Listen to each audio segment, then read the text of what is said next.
काम किया। कांग्रेस पार्टी ने किस तरह से कोरोना में लोगों की मदद की है वो किसी से छुपा नहीं है। साथ ही साथ हम लोगों ने जो मनरेगा का ये था, तो जो प्रवासी मजदूर लौट के आए थे उन सबको रोजगार मुहैया कराने का काम किया। और सिर्फ रोजगार ही नहीं, उस दौरान हम लोगों ने और 3 योजनाएं लागू करके, जिसका विस्तार से आपको डिटेल्स उपलब्ध करा दिया जाएगा। 198 रुपया जो डेली वेजेज की राशि थी मनरेगा के तहत, उसको हमने 225 रुपया भी करने का काम किया। और जो आप देखेंगे तो जो मानव दिवस था उसको भी बढ़ाने का काम किया। साथ ही साथ लोगों को उस दौरान किसी को भूख से मरने नहीं दिया। काम दे करके, अन्न अनाज दे करके हम लोगों ने प्रयास किया कि लोगों के जिंदगी बची रहे और जीविका का भी इंतजाम हम लोग लगातार करते रहे। उसका परिणाम है कि आज हम ये कह सकते हैं कि हम सब ठीक ठाक से हैं और राज्य सरकार ने जो काम किया है उसकी जितनी प्रशंसा की जाए कम है। आप जानते हैं कि अभी भी कोरोना का जो संकट है वो खत्म नहीं हुआ है। जो विपदा है वो बार बार हमें ये दस्तक देती है, हमें भयाक्रांत करती है कि जो है आप संभल जाओ। हम लोग भी पूरा नजर बनाए हुए हैं कि कैसे, हाँ, लेकिन एक हम लोगों का ये भी मानना है कि दहशत नहीं पैदा करना है। हम चाहते हैं कि शांति से लोग अपनी अपनी सुरक्षा का ख्याल रखें और राज्य सरकार की तरफ से कभी भी हम लोग दहशत फैलाने का काम नहीं किया और हम लोगों ने बराबर लोगों के बीच बने रहने का काम किया। जो आप देखेंगे तो जो किसानों के लिए बात थी, हमारे कृषि मंत्री बैठे हैं, आप उनसे बाद में सवाल ले सकते हैं। जो हम लोगों ने वायदा किया था अपने मैनिफेस्टो में कि हम किसानों का ऋण माफ करेंगे, जो हमारी ताकत थी, जो हमारे वित्त मंत्री आदरणीय डॉक्टर रामेश्वर उरांव जी ने जो अपने राजस्व का संग्रहण किया और जो हाल था खजाना का, वो किसी से छुपा नहीं है कि किस तरह से कभी आशीर्वाद यात्रा चला करके, कभी कुछ और यात्रा, कभी कुछ, और किस तरह से पूरे राज्य में इवेंट का दौर बना करके और किस तरह से केंद्र सरकार के प्रधानमंत्री और गृह मंत्री को महामंडित करने के लिए करोड़ों अरबों रुपए खर्च किए गए। झारखंड मोमेंटम के नाम पर करोड़ों रुपए लुटा दिए गए। उस पर आप जब जांच कराएंगे तो देखेंगे चॉकलेट से लेकर प्लेट तक में गड़बड़ी पाई गई थी। तो हम लोगों ने उन तमाम चीजों को छोड़ते हुए और राजस्व संग्रहण पर पूरा फोकस करते हुए एक अच्छी शुरुआत की और 50,000 रुपये हमने ऋण माफ की घोषणा की, ऋण माफी की, और उसमें अब तक 3,34,000 लोगों को उसका लाभ दे चुके हैं। हालांकि ये बहुत कम है, लेकिन हमें जो हमने टारगेट रखा हुआ है 9,02,000 का टारगेट है, 9,02,063 लोगों का, उसको हम पूरा करेंगे। हाँ, कुछ विसंगतियां हैं, कुछ लोग आरोप लगाते हैं कि जो हमने सोचा है वो नहीं हो पा रहा है। ये सही है, लेकिन ये भी सही है कि 15 साल में जिस तरह से पूरे राज्य के ब्यूरोक्रेसी को खत्म करने का प्रयास किया गया, जो सिस्टम है उसको कुंद करने का प्रयास किया गया, उसको संभालते हुए हमें आगे बढ़ना है। और हम समझते हैं कि मंत्री जी का जो लगातार प्रयास रहता है वो हम लोग अपने किसान का जो कर्जा है उसको माफ करने में पूरी तरह सफल होंगे। आप जानते हैं कि किस तरह से राज्य सरकार ने पिछले दिनों हम लोगों ने मॉब लिंचिंग जो शब्द होता है, जो भीड़ की हिंसा कही जाती है, मॉब लिंचिंग कहने से ऐसा लगता है किसी एक वर्ग विशेष की बात कर रहा है, लेकिन सच्चाई ये है कि भीड़ की हिंसा कहीं भी हो सकती है और कभी भी हो सकती है। और ये जो कोई कह रहा है, ये जो लोग राज्यपाल महोदय के पास जाकर के अपनी बात बताते हैं, उनको ये समझना पड़ेगा। आप कहते हैं कि 1-2 लोगों के बारे में लिखा हुआ, क्यों आप सबसे ज्यादा चिंतित हैं? क्यों आप बार बार इसका रोना रो रहे हैं? क्योंकि आपको लगता है कि ये भीड़ की हिंसा में कहीं ना कहीं आपके हाथ लाल हुए हैं और आपने कहीं ना कहीं इस हिंसा में भूमिका निभाने का काम किया है। इसलिए आप बचने के लिए, इस कानून से बचने के लिए इस कानून को तोड़ना और मरोड़ना चाहते हैं और इस कानून का विखंडन करना चाहते हैं, जो ये राज्य सरकार कभी नहीं होने देगी। कृत संकल्प है कि जो भी व्यक्ति है सुरक्षित रहे, चाहे वो हिंदू हो, चाहे मुसलमान हो, चाहे सिख हो, चाहे ईसाई हो, चाहे जैन हो, चाहे बौद्धिस्ट हो, जो भी लोग हैं वो सब लोग अपने ताकत के साथ और अपनी सुरक्षा के साथ जी सके। और भीड़ की हिंसा लोकतंत्र पर भीड़ तंत्र हावी हो रही थी, उसको हमने रोकने का प्रयास किया है। इसमें जो लोग इस तरह की बातें कर रहे हैं उनसे मैं निवेदन करूंगा, आग्रह करूंगा, विनती करूंगा कि वो इस तरह का प्रयास छोड़ दे और जो राज्य के विकास में एक लंबी लकीर खींचने का प्रयास हमारी गठबंधन सरकार कर रही है उसमें अपना हाथ बटाए। विपक्ष में है, विपक्ष का जरूर ये प्रयास होना चाहिए कि जाकर के जनता के बीच संघर्ष के रास्ते अपनाए, जनता के साथ सड़क पर आए। अगर हमने सरकार हमारी कोई गलत कर रही है तो उसका ध्यान आकृष्ट कराए। सिर्फ महामहिम को पत्र देने से और मीडिया में बने रहने से, मीडिया में बयान जारी करने से जनता का भला नहीं होने वाला है। एक सशक्त विपक्ष की भूमिका वही निभा सकता है जो जनता के माध्यम से हमारे पास आए, सरकार के पास आए और अपनी बात बताएं। निश्चित रूप से हम विपक्ष का पूरा सम्मान करते हैं और उनको पूरा मौका दिया जाएगा, उनकी बात सुनी जाएगी, ना कि अफवाह फैला करके सिर्फ झूठी बातें करके आप सत्ता में आना चाहते हैं। सत्ता की बेचैनी इतनी भी ज्यादा ठीक नहीं है। मात्र 2 वर्ष हुए हैं और किस तरह से हमने कोरोना पर काबू पाते हुए पूरे राज्य सरकार को ठीक से ढंग से काम करने का मौका आप लोगों ने दिया है। हम लोग उस काम को कर रहे हैं और आप जानते हैं कि जो पारा शिक्षकों का मामला था उसको भी हमारी सरकार ने, जो पिछले कई वर्षों से ये मामला चल रहा था, उसको सॉल्व करने का प्रयास किया है। लगातार हम लोग प्रयासरत हैं कि जो भी समस्याएं राज्य की उसको एड्रेस किया जाए। हाँ, कुछ लोगों की परेशानी है कि हमारे हिसाब से नहीं हो रहा है, आपके हिसाब से होने की बात नहीं है और आपके दल के हिसाब से होने की बात नहीं है। ये बात जनता के हिसाब से होगी और जनता ने हमें मैंडेट दिया है तो हम जनता के मूड और मिजाज को समझते हैं, उस अनुरूप हम लोग काम कर रहे हैं। झारखंडी अस्मिता, झारखंड की संस्कृति, झारखंड की सभ्यता, उसको लेकर के चलते हुए जो विकास के रास्ते में आगे बढ़ना है वो हम लोग बढ़ने का काम कर रहे हैं। आप जानते हैं कि यूनिवर्सल पेंशन योजना लागू की गई है जिसका सभी बुजुर्गों को लाभ मिलेगा। गरीबों के लिए आप देखें किस तरह से सोना सोबरन धोती साड़ी योजना के माध्यम से हम लोग एक एक उस व्यक्ति तक पहुंचने का काम किए जिन लोगों के पास कहीं न कहीं हम लोग चुनाव के दौरान जब जाते थे तो देखते थे कि तन पे ठीक से कपड़ा नहीं हो रहा है और भारतीय जनता पार्टी की सरकार कहती थी कि डबल इंजन की सरकार है, इसमें सब कुछ हो रहा है। जब मुख्यमंत्री आशीर्वाद मांगते चल रहे थे लोगों से, या यूं कहिए कि आशीर्वाद देने के लिए लोगों के पास जा रहे थे, तब उनको ये शायद चीजें नहीं दिखाई दे रही थी। लेकिन हमारे नेताओं ने, हमारे जो गठबंधन के लोग हैं, सब लोगों ने देखा था नजदीक से गरीबी को और उसका परिणाम ये हुआ कि हम लोगों ने धोती सोना सुबरन धोती साड़ी योजना से सभी लोगों को, गरीब लोगों को आच्छादित करने का काम किया।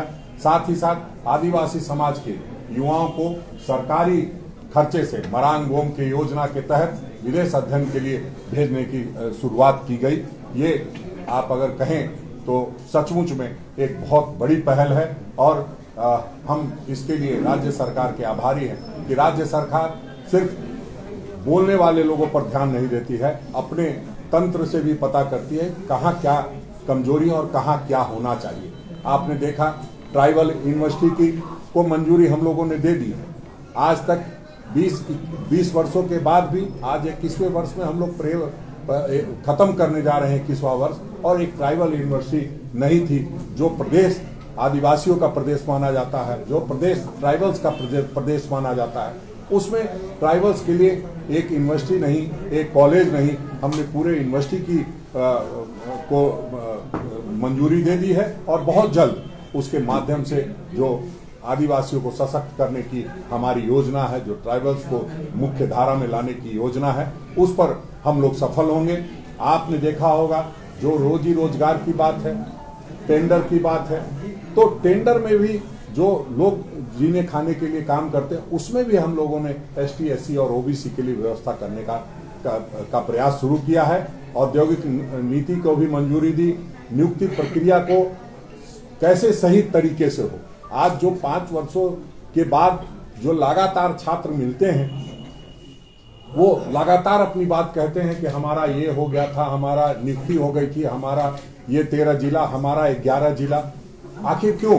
क्योंकि कोई नियोजन नीति स्पष्ट रूप से नहीं की गई और नियोजन नीति और स्थानीय नीति को परिभाषित सही तरीके से नहीं करने के कारण आज ये हाल है कि राज्य के युवा सड़क पर घूम रहे हैं। हम लोग शर्मिंदगी महसूस करते हैं जब कोई युवा आता है हमारे पास और कहता है कि हमारा पंचायत सचिव का मामला अटका पड़ा है, हमारा शिक्षक नियोजन का मामला अटका पड़ा है, हमारा जो JSSC का जो रिजल्ट आना है वो बाकी है। तो कहीं ना कहीं ये पिछली राज्य सरकार के जो नाकामियों की वजह से, या यूं कहिए कि बिल्कुल यहाँ के लोगों के साथ खराब करने वाला काम किया, तो वो यहाँ की भारतीय जनता पार्टी की सरकार ने किया था, उसको हम सुधारने का काम कर रहे हैं। हम समझते हैं कि बहुत जल्द जो मुख्यमंत्री जी ने कहा है कि युवाओं के लिए रोजगार का रास्ता खोला जा रहा है, तो निश्चित रूप से खुलेगा। हम आज ये कह सकते हैं 2 वर्षों के बाद कि हमने लगातार अपने जो प्रयास थे वो पूरा करने का काम किया है। जो भी स्थानीय लोगों को प्राथमिकता देनी है उसको देने का काम किया है। कुछ लोग विवाद खड़ा करना कुछ लोगों की आदत हो गई है, उनसे भी हम आग्रह करेंगे कि वो राज्य सरकार का सहयोग करें। 2 साल हुआ है, 3 साल बाकी है। 3 साल में हमें बहुत बहुत बहुत बहुत आगे जाना है और ऐसे में हम चाहेंगे कि विपक्ष भी अपना रोल तरीके से अदा करे, विपक्ष भी अपनी बात तरीके से कहे, विपक्ष जनता के माध्यम से हमारे पास बात रखे। निश्चित रूप से जनता के कल्याणार्थ जो भी कार्य होगा वो हम करने के लिए आमादा हैं और हम करेंगे। धन्यवाद, शुक्रिया। अब मंत्री जी से अगर कोई विभाग विशेष। हाँ, ये कोरोना काल में जो प्रवासी मजदूर आए थे, कितने प्रवासी मजदूरों को यहाँ पे रोजगार दिया गया?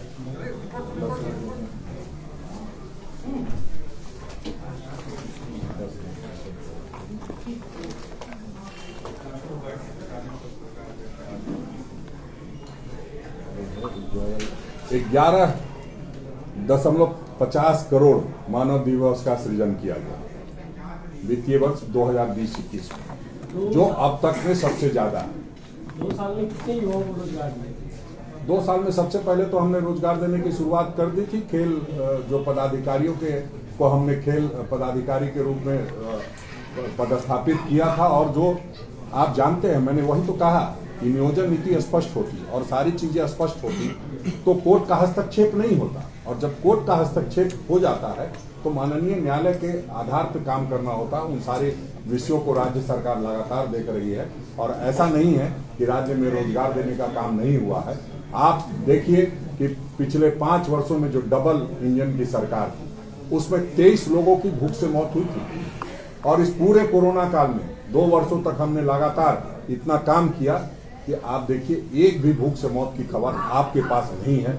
आपने देखा कि किस तरह से हम लोगों ने सरना कोड को यहाँ से पारित किया, और सभी लोग इस चीज को समर्थन तो करते हैं, लेकिन जब हम आगे बढ़ने की बात करते हैं, भारतीय जनता पार्टी भी समर्थन करती है, लेकिन उसके 12 सांसद एक बार मुखर होकर के संसद भवन में इस बात को नहीं रख पाते। तो हम ये समझते हैं कि वो लगातार वो लोग झारखंड की अस्मिता के साथ खिलवाड़ करते आए हैं, और इसलिए इस तरह की चीजें सामने आ रही है। लेकिन हम लोगों ने बहुत चीजों में सुधार कर लिया है। बहुत छात्र सड़क पर हैं, वो सब कहीं न कहीं उपेक्षित हैं। इन सबको गले लगाने का और रोजगार देने का काम निश्चित रूप से करेंगे। आप लोगों आपकी सरकार ने जो तय किया है मैट्रिक और इंटर मापदंड को रखा है, आपके जो आधार वाले क्षेत्र हैं धनबाद, बोकारो, पलामू, गढ़वा, यहाँ के बच्चों को कितना मिल पाएगा? जो लोग यहाँ मैट्रिक और इंटर नहीं किए वो तो नहीं कर पाएंगे। नहीं, देखिए इस बात में तो स्पष्ट होना पड़ेगा लोगों कि अगर आप मैट्रिक और इंटर नहीं किए हैं, यहाँ से राज्य से नहीं किए हैं, तो निश्चित रूप से आपको रोजगार जिस राज्य में किए हैं वहां उस तरह की व्यवस्था होगी तो वहां प्राथमिकता मिलेगी। उसमें तो कहीं कोई चिंता करने की बात नहीं होनी चाहिए। नहीं, ये सही है, लेकिन जब पढ़ाई आप कहीं से कर सकते हैं, कहीं अच्छी पढ़ाई करने के लिए आप बाहर जाते हैं, तो निश्चित रूप से नौकरी भी वहां अच्छी मिलेगी। हम ये समझते हैं, हम ये मानते हैं कि जो लोग 10वीं 12वीं पास करके अपना कुछ काम करना चाहते हैं, राज्य में रोजगार पाना चाहते हैं, उनको रोजगार का अवसर मिले। आज तक यही तो क्लियर नहीं है, इसीलिए सारा रोजगार का मसला अटका हुआ। हाँ, उसमें भी कई तरह की चीजें सामने आई है, उसको तरीके से हम लोग हैंडल कर रहे हैं और हम समझते हैं कि राज्य सरकार हर बात को लेकर के संजीदा है, वो किसी भी रोजगार को प्रभावित नहीं है। वो सरकारी नौकरी के अंदर नहीं होंगे झारखंड में? नहीं, क्यों नहीं होंगे? अगर वो यहाँ का पढ़ा है, यहाँ नहीं पढ़ा, नहीं, ये देखिए उसके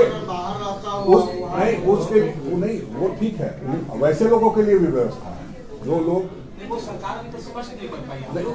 नहीं, हम ये कह रहे हैं कि एक तो प्राथमिकता जो यहाँ रहता है, जो यहाँ पढ़ता है, उसको मिलना ही चाहिए। बाकी जो देशव्यापी एग्जाम है यूपीएससी, अगर कोई ये सोच करके करता तो यूपीएससी करना चाहिए। और तमाम तरह की नौकरियां हैं देश में। अब सरकारी नौकरियों का क्या हाल है? और आप सिर्फ नौकरी की बात हमसे पूछते हैं, भारत सरकार से पूछना चाहिए। जो सरकारी नौकरी कौन देता था?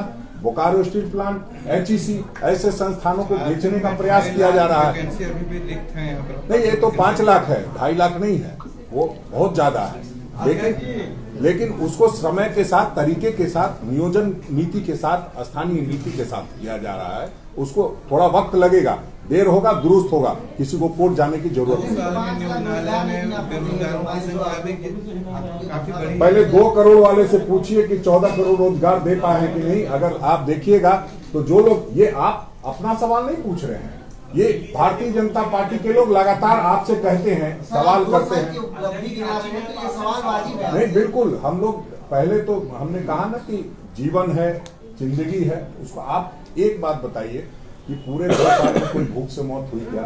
तो हमने कुछ न कुछ काम दिया होगा, रोजगार दिया होगा और सारी व्यवस्था दुरुस्त रखी। अगर किसके पास रोजगार नहीं है तो उसके घर तक 15 लाख राशन कार्ड पहुंचाने का काम शुरू किया गया कि भाई अगर नहीं रोजगार उपलब्ध करा पा रहे हैं तो कम से कम आपको भूख से मौत नहीं होगी, आपका जो आपके घर तक व्यवस्था पहुंच रही है। और हम लोग पूरा देखिए, ये देश का हाल पिछले 7 वर्षों में ऐसा हो गया है कि आपको कोई संस्थान नहीं मिलेगा जहां पर नौकरी मिल सकेगी। सरकारी नौकरी कैसे मिलती थी?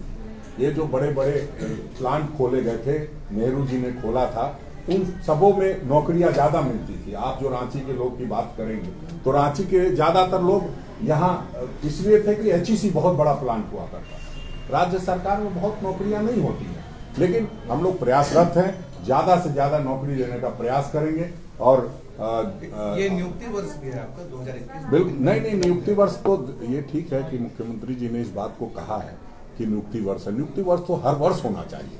अगर सिर्फ ये वर्ष नियुक्ति वर्ष होगा तो आने वाले समय में लोगों की नियुक्ति तो होती ही रहेगी। हम लोग हर वर्ष को नियुक्ति वर्ष की तरह मानते हैं और हर वर्ष नियुक्ति देने का काम करते हैं।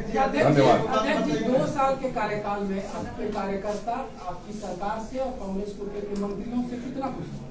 नहीं, देखिए, ये तो समीक्षा करने की बात है और हम समझते हैं कि लगातार हम लोग समीक्षा करते हैं और कार्यकर्ताओं की नाराजगी बिल्कुल जायज है। कई विधायक भी सवाल उठाते हैं, उनकी भी नाराजगी जायज है, क्योंकि जो कार्यकर्ता होता है वो लोगों के बीच रहता है, उनको लोगों के दुख दर्द का पता होता है, तो उनकी नाराजगी बिल्कुल स्वाभाविक है और होनी चाहिए। और अगर नाराजगी नहीं है तो वो जिंदा कार्यकर्ता नहीं है, वो जिंदा विधायक नहीं है। और वो लोग लगातार अपनी बात को रखते हैं और हमने भी लगातार प्रयास किया है कि राज्य सरकार हमारी जो विधायक हैं, हमारे जो कार्यकर्ता हैं, उनकी आवाज को सुने। राज्य सरकार को हमने ये भी कहा है कि आप जल्द से जल्द, जितनी जल्दी हो सके, पता नहीं क्या व्यवधान आ रहा है, लेकिन जितनी जल्दी हो सके 20 सूत्री के माध्यम से राज्य सरकार की योजनाओं को जन जन तक पहुंचाने का काम करें। हमें उम्मीद है कि आज 2 वर्ष पूरे होने जा रहे हैं। मुख्यमंत्री जी इस बात को लेकर संजीदा हैं, हम लोगों ने भी बात कही है। बहुत जल्द अंतिम व्यक्ति तक सरकारी योजनाओं को पहुंचाने के लिए 20 सूत्री का भी गठन होगा और भ्रष्टाचार पर नियंत्रण पाने के लिए निगरानी समिति का भी गठन किया। अध्यक्ष जी, एक सवाल है कि बोर्ड और निगम का जो मामला है अभी तक लंबित है। दूसरी बात है कि 12वां मंत्री का जो प्रश्न है आप लोग बार बार उठाया करते थे पिछले सरकार में, तो क्या ये ऐसे ही रहेगा? नहीं, देखिए, 12वें मंत्री की जब जरूरत होगी, ये मुख्यमंत्री जी का विशेषाधिकार होता है कि कितने लोगों से काम चले।